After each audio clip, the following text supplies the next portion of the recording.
Police advised that that was two unrelated calls and had been inaccurately combined, and that there was no threat to the students, school personnel, or to the public in Hackleburg. Subsequently, the department received a call from local businesses inquiring about customer safety after receiving the same social media post. The businesses were advised that there were no active threat, and the information circulating online did not accurately reflect the incidents investigated. The businesses provided the department with a copy of the post. Attempts were made to contact the individual responsible for the post for the purpose of providing factual clarification. These attempts were unsuccessful, and no further contact efforts were pursued. The Hackleburg Police Department recognizes that social media can be a valuable tool for disseminating public information when used responsibly and accurately. The department encourages the public to rely on official sources from verified information during public safety incidences. To promote transparency, the Hackleburg Police Department is releasing the chronological timeline to the 911 calls associated with these events, which is provided to the media, and we will provide them here on our screen also. A call of the 911 audio also will be available in accordance with applicable laws and procedures. The Hackleburg Police Department remains committed to protecting the public safety and providing accurate information to the community. Citizens are encouraged to verify information through official law enforcement channels before sharing unconfirmed reports. The Hackleburg Police Department encourages social media posts or crime podcasts that are factual and check in on their details. We really do hold value in those social media posts or accounts when they are factual, because it does help keep victims or missing people in the limelight, and we encourage that as long as it's responsible media and they report factual information. The Hackleburg Police Department and our mayor are in the process of contacting our senators and representatives in order to try to possibly adopt some kind of legislation, and I don't know what that looks like at this moment, but some legislation that holds people accountable for spreading mass chaos and fear because of social media posts in the public. We'll be taking questions at this time if you have any. So talk a little bit about I know you don't know what the legislation looks like right now, but what are your hopes that, that could kind of stop? Is this something like, I know like swatting calls that come into police, is it kind of similar to that? Yes, what we're wanting to do is that, again, we love for people to share information. It helps keep our public safe, our community safe, if it is factual.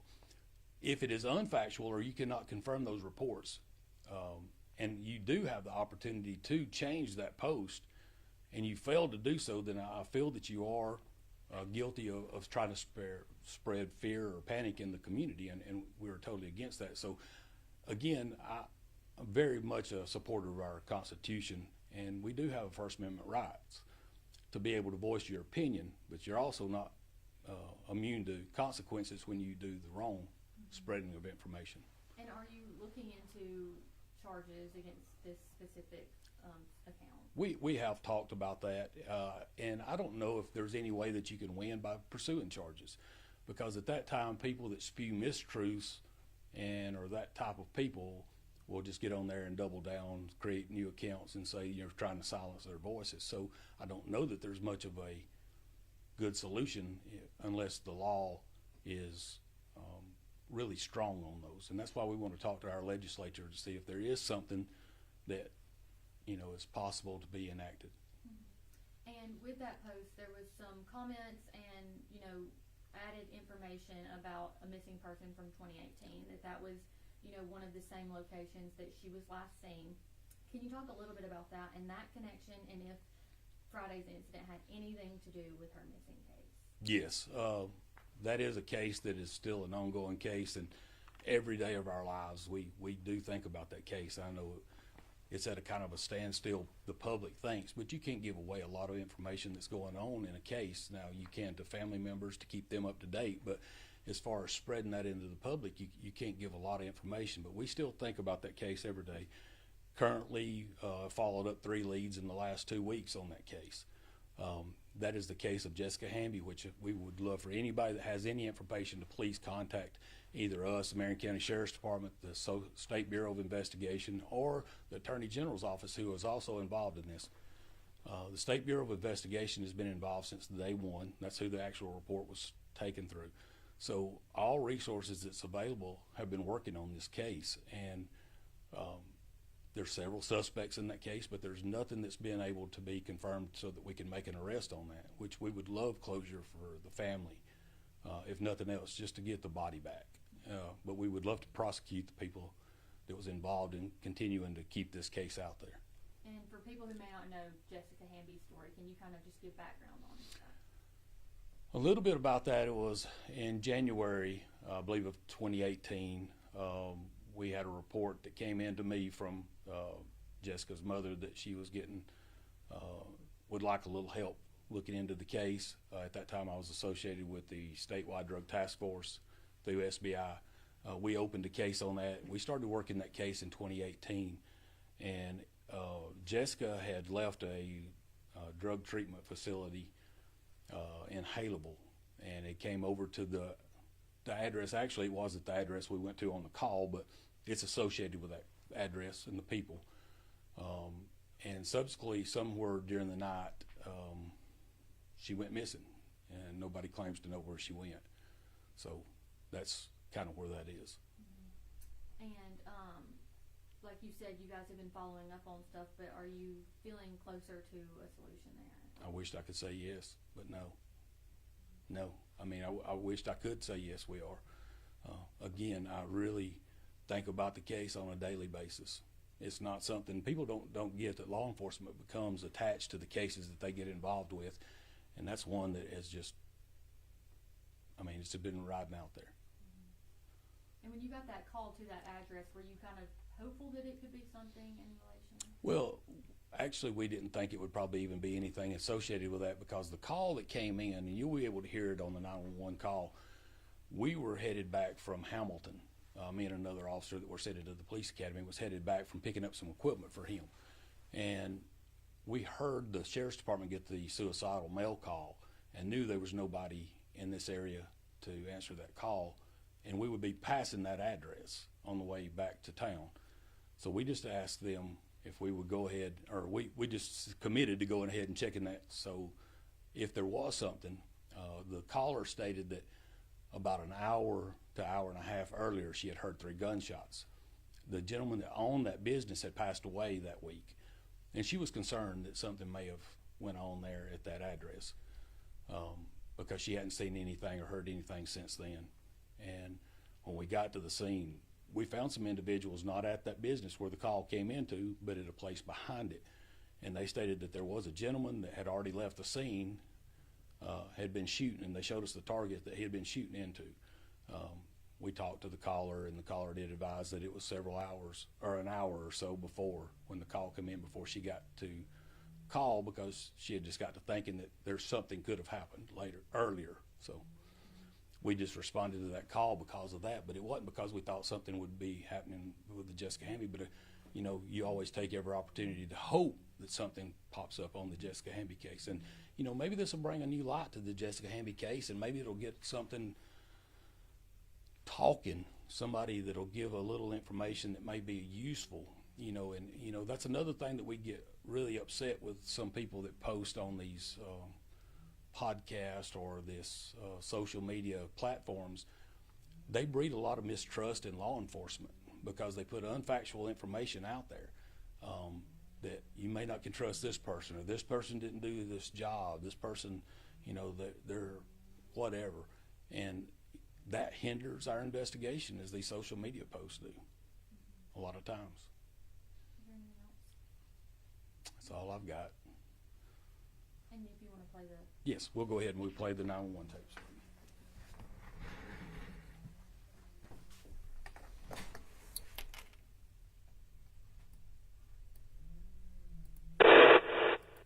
I will go ahead and tell you before it starts, there'll be some beeps in this that they're beeping out the actual physical addresses and names that's associated. 911 to county.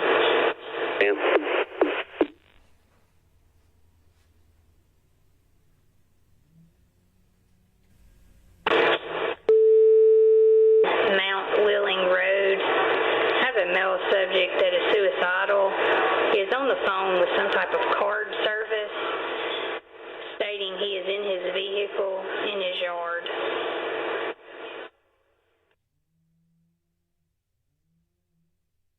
Sample 11649. I'm 1041. Temple 116.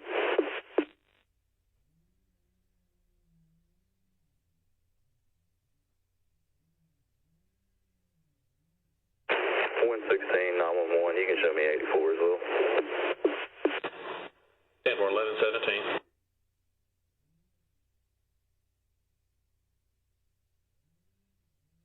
You did advise Mount Wheeling Road. 10-4. Unknown weapons. 1249. 112. 10-8 from Hackleburg PD. I'll be en route to the call that 911 gave us. 10-4. 320 to county. I'm going to be en route also to Mount Wheeling Road. Can somebody give me them numerics one more time?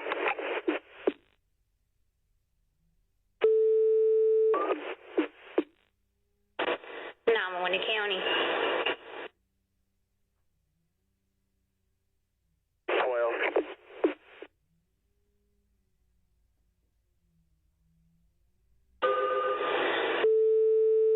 Elgin Cochran Road. Caller advised that she heard 3 shots fired, possibly coming from Edwards Trust.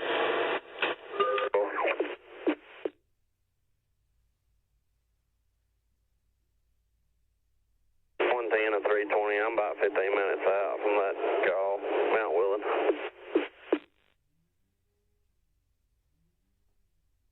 Oh, I'm about 7 minutes. 301 and 911. 301. Have you got a name on that subject? Mount Wheeling Road. 10-4. 401. 911. 401.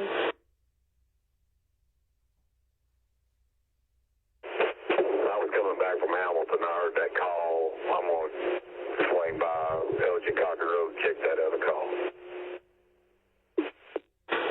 10-4. 1123.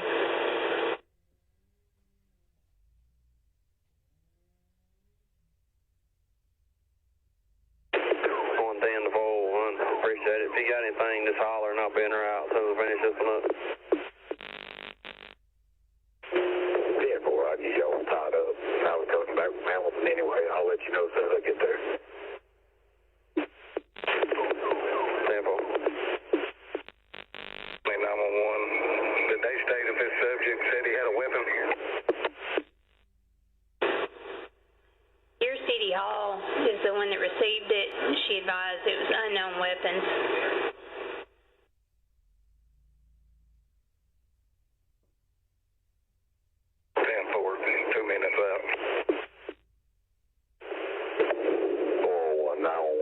I'll be 1023 at Trust. Oh.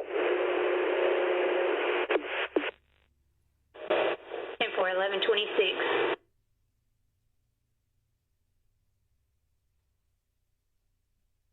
20 be 23. 1126. 401. I'm going to be 10-8 from the shop, headed to the trailer behind the shop. 10-4.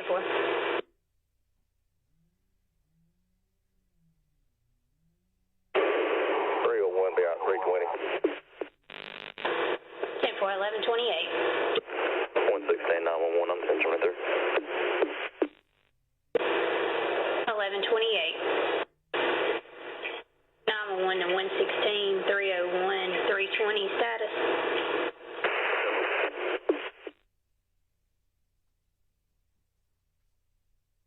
Is 23 with them.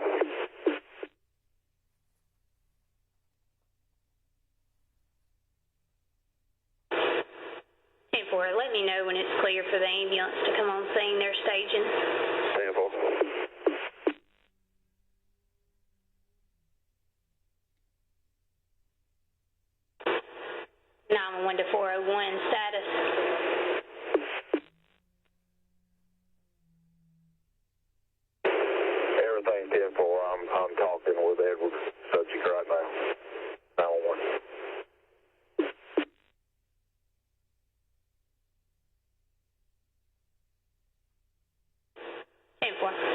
any negative contact with that subject here? Do you know if he said he was sitting in his driveway, correct?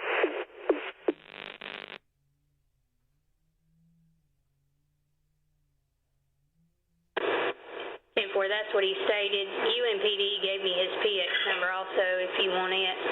Go ahead with it.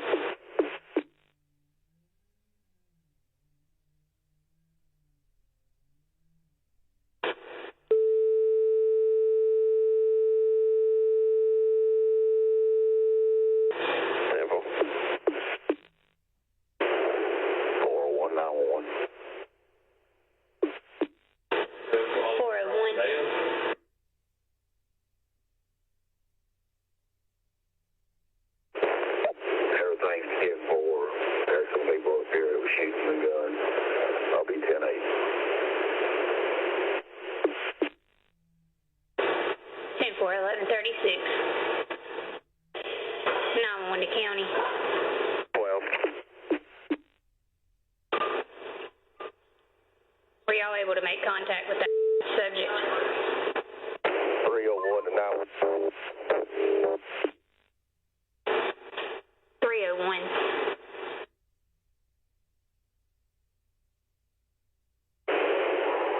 That's going to be negative. He won't answer the phone. We have yet to locate him.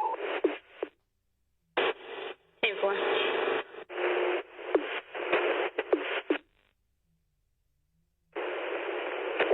The house is clear.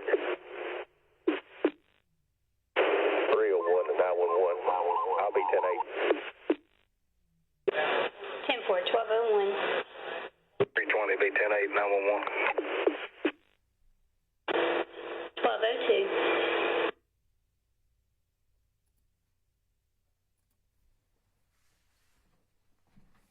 So that's the entirety of the call, from when the first call came in till the last call ended. That's the entirety of the call. Not sure how somebody got those two mixed up, because I need to explain a little bit about that. Those calls did not simultaneously, the radio traffic wasn't simultaneous like that. We put all those calls together so that it could be one file. You can listen to the times in there along with the chronological order that I gave you to see the difference in the time frame that those calls came in. And again, we're not here to try to battle people on social media. That's not what this is about. That's not what Friday was about. Friday was about trying to clarify facts so that you did not cause mass chaos and fear in a community. It's not trying to hide anything. That's why we're having this press conference today, is to provide transparency, that we have nothing to hide. We have nothing to gain from it. Facts of the matter will present themselves. Do you get any questions? Both of those calls, they were both handled, and no charges or anything came out of anything that was related to that? No, on neither one. Neither one. This is the mayor here. I don't know if y'all want to talk to him about the taxes it puts on the city for these bogus calls, and us having to do this here instead of being proficient, doing what we should be doing, having to take the time to justify false allegations and false factual social media posts. Thank y'all. I think Kenny pretty much nailed everything. I don't know what I could add besides we will be talking, with the legislature, trying to get something